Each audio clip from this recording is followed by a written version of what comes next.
जो जिसके हृदय में बसे सीताराम का नाम, उस वीर हनुमत को मेरा बार बार सत्संग प्रणाम। बाबा सावन के महीने में भोला जी से पार्वती जी जैसी धर्मपत्नी रहती है, क्या कहती हैं अपने आदमी से, उनका थोड़ा नोक झोंक होता रहता है आपस में। उस बात को किस तरह से ले रही है वो चीज़ हमारे समाज में भी चलता है। उसी बात पे कजरी है।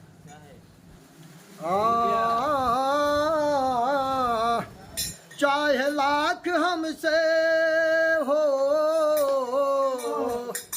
चाहे लाख हमसे दुश्मनी मनावल करा, फोन तो उठावल करा ना। चाहे लाख हमसे,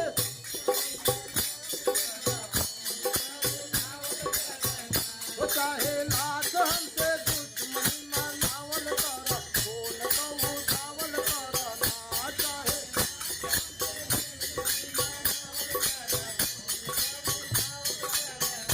चाहे लाख हमसे दुश्मनी मनावल करा, भजन गीत गावल करा ना।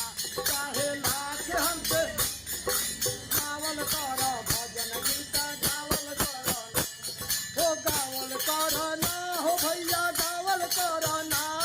हो भैया गावल करा ना, हो गावल करा ना, हो भैया गावल करा ना। हो गावल करा ना, चाहे लाख हमसे, हो चाहे लाख हमसे दुश्मनी मनावल करा, भजन गीत गावल करा ना। चाहे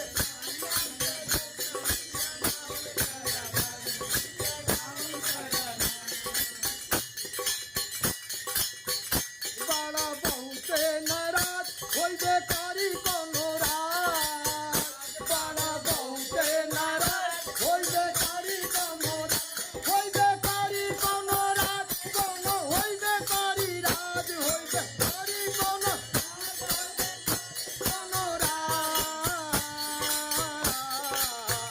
बाकी घूम घूम के, हो बाकी घूम घूम के सबके मत बतावल करा, भजन गीत गावल करा। हो बाबा घूम घूम के सबके जन बतावल करा, भजन गीत गावल करा।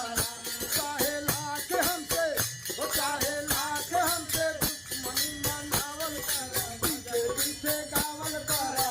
हो चाहे लाख हमसे दुश्मनी मनावल करा, पीछे पीछे गावल करा। हो चाहे लाख हमसे दुश्मनी मनावल करा, पीछे पीछे गावल करा ना।